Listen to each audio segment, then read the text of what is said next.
Sa iba Gaulin, Gonzalo Cristo. Magandang hapon. Good afternoon, Father.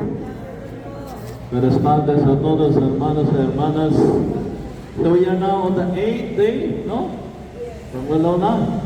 Wow, sa mga nakakawalo, congratulations po. Sa mga medyo kulang, never mind. Better next time. By next year pa naman. So anyway, kahapon po, December 21, ay hanggang kaninang umaga, kung nakita niyo sa social media, nangyari ang tinatawag na pinakamahabang gabi ng 2024. Because of the winter solstice. Alam natin yung mundo, medyo tilted yan ng 23.5 degrees ata. Kaya pag nakaganon, yung Northern Hemisphere, medyo malayo-layo na naman sa araw. So yun yung pinakamahabang gabi nangyari kagabi. Okay? Pero anong ibig sabihin niyan? After that, mag-umpisa na din na mas mahaba na ang araw. Ibig sabihin, bukas.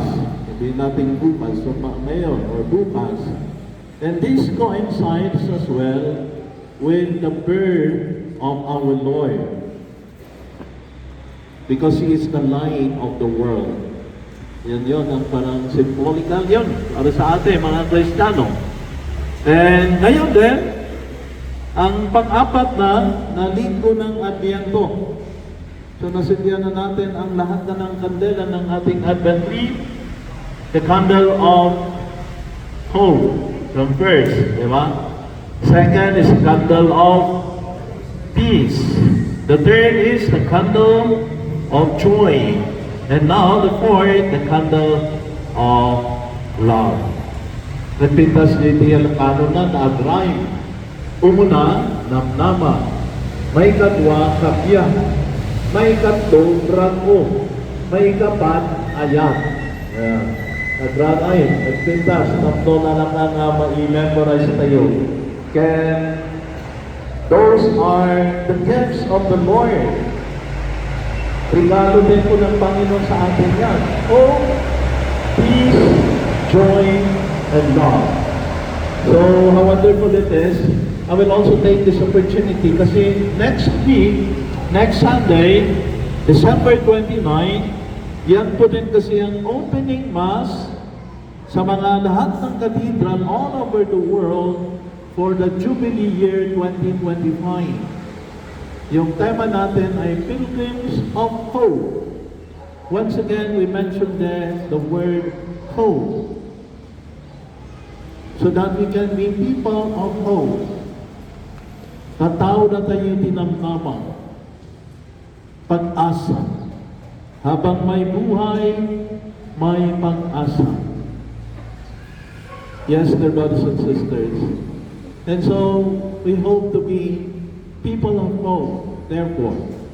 People of peace, kanayon ibang bagay data, narumbay lain na dahil di puso tayo. Tanuawan, oray ko ng peace, kunang dekad ko ang timisa. Kawan day tapak kapya, di puso, kunang nagpapismisan kantupay. Pispisan kantupay. Bravo, joy. Once again, we highlight this. This is a spiritual joy coming from the Lord. Ganuhatan na ita, na itinkan ka na ita, that will never be removed. So let's open our hearts para ibigay ng Panginoon yung gift of joy, and that will never be taken away from you, because it is not chicken joy, but spiritual joy. No? Spiritual joy. Then of course, love. Unconditional love of the Lord. So, yun po, yung mga ibig sabihin ng kandila natin. And precisely those are gifts of the Lord to each and every one of us. So, paano nga kaya? Ito na kasi yung last na Sunday na ng preparation natin. So, kumusta na kaya ang preparation natin? Pasado ba tayo? May kwentuhan ko, narinig na ng iba, gasgas na para sa kanila, para sa iba, hindi siguro. Ikwento ng isang bata na nag-present ng kanyang report card sa kanyang tatay. Nung nakita ng tatay yung report card niya, may nakasulat doon ng letter F. Ibig sabihin ay failure. Sabi ng tatay niya, anak, anong ibig sabihin ng F na ito? Sabi daw ng bata, pasado po, tatay. Pasado po. Pasado pala. Sumagot yung tatay, pasado pala. Akala ko perfect. Well, sa mga nakaka-perfect ng attendance, congratulations sa inyo. Sa mga pasado lang, okay lang. Pasado naman. But we have to strive, continue to strive, so that we can have a better preparation for Christmas. Ayan nga po. Para mas meaningful naman yung Christmas natin. Now, through the reading, medyo pa ulit-ulit na yung reading natin, no? Nabasa natin kahapon, the other day, kahapon ulit, ngayon ulit. Kasi Sunday ngayon, so masusunod yan Sunday liturgy. So binasa natin ulit yung kwento ng visitation ni Mama Mary sa kanyang cousin Elizabeth. So, visit. Ito na ipapaalala sa atin ng importansya ng pagbisita. So, gawin natin parte ng bakasyon natin, Christmas vacation natin, ang pagbisita. No? Bisita sa mga kamag-anak, bisita sa kaibigan, bisita sa family members. Nakita ko sa news kanina, ang daming, nagbibiyahe sa mga stations para umuwi sa probinsya. Hirap talaga, no? Kahapon din, punta kami dun sa isang community. Ang tagal ng traffic. Madaming bisita sa Baguio. Dito sila bumisita. But anyway, speaking of bisita, yan sana, let us take this opportunity also to visit family members, relatives, and friends. Ayan.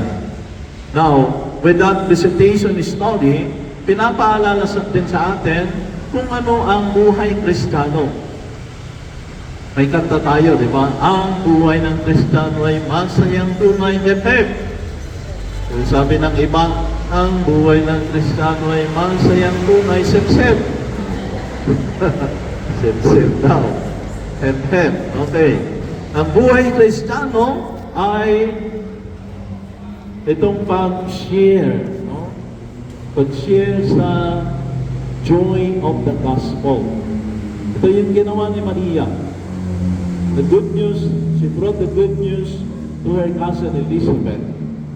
So ganun din mo sana tayo. Pero hindi lang magdala ng balita, pero tayo din ay sana maging magandang balita.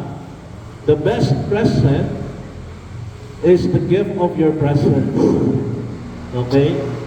But yes, let's continue to share as well the good news. And sabi pa doon sa Ebanghelyo, nagmamadali si Maria. Imagine that, from Nazareth yun, papuntang Cain-Karim, mga 130 kilometers. Ang layo nun. Gano'n kaya yun? Hanggang sa doon, sa La Union na yun. 130 kilometers, nagmamadali pumunta si Maria. Ang tanong sa atin, ano din kaya yung pinagmamadalian natin? Baka nagmamadali tayong mag-chismis. Hoy, Mare, anong latest? Ano ba yung mga version ng Marites?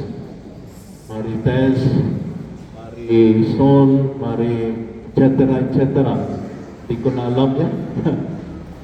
But yun, sana magmadali tayo na share ng good news to other people. Especially, magmadali tayo mag-share ng forgiveness, ng magandang balita nga, yung mercy, compassion ng Panginoon sa mga kapamilya natin, kapatid natin, kaibigan natin. The thing is, we have to accept that at times, yung mga mismong magkakapatid na nag-aaway, no? That is an unfortunate situation. But well, let's take this opportunity to reconcile, to be reconciled with them. Yan. The forgiveness, the good news that we can share to our brothers and sisters. And again, tayo mismo sana ay maging regalo din para sa kanila. Because again, the best present is the gift of your presence. Amen? Pangalawa, itong visitation story, pinapaalala din po sa atin ang pag-recognize sa presensya ng Panginoon sa bawat isa sa atin. Because God is present in each one of us. And we are basically good because we are created in the image and likeness of God. So again, tingnan mo yung katabi mo. Sa mukha pa lang, makikita mo yung good sa mukha niya. Diba? Ito, kung makikita niyo sa akin, letter G ito, diba? Sa isang tainga, letter O, letter D.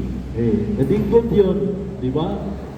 Kaya sabihin sa katabi, salamat kasi grasya ka. Grasya ka, hindi ka disgrasya. Hindi ka disgrasya yung kapatid mo, katabi mo, grasya yan.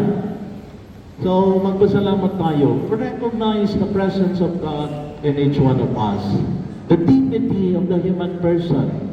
Ang ganda nga ng experience ko. May napunta akong restaurant sa Disneyland. Wow, Disneyland sa Hong Kong.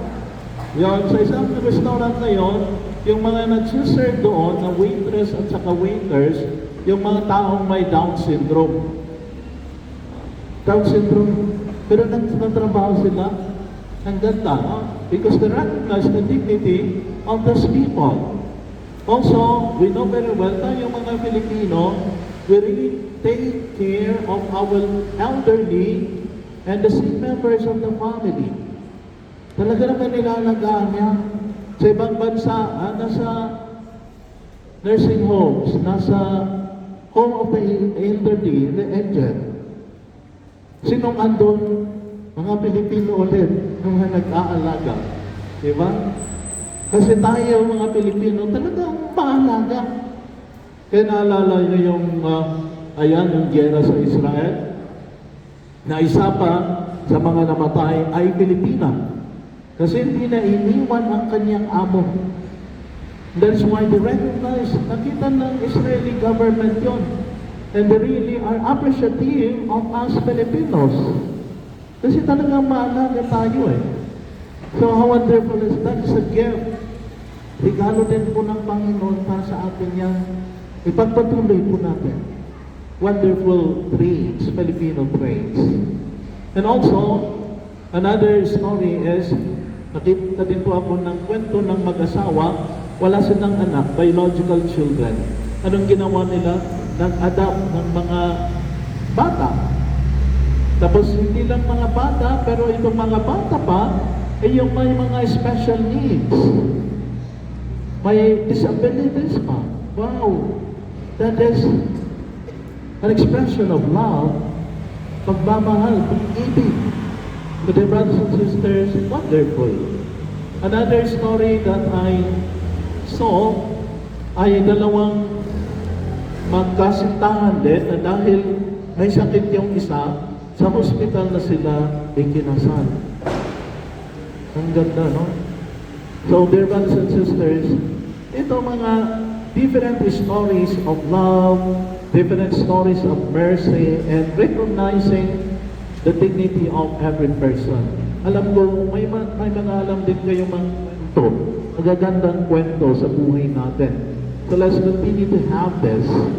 Ito yung mensahe ng ating Ebanghelyo sa atin. And how wonderful it is that we have this as children of God.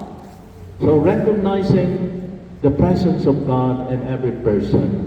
And finally, the third, itong buhay Kristiyano natin is about pag-celebrate. I-celebrate natin yung faithfulness yung mga regalo, blessings ng Panginoon sa buhay natin. Hindi kailangan bunga ang celebration. Simple celebration, pero yung celebrate. Naalala ko nung bata pa ako, ng way ng pag-celebrate ko ay pagbili ko ng candy. Candy lang naman. Snow bear. Naalala niyo pa yun? Snow bear.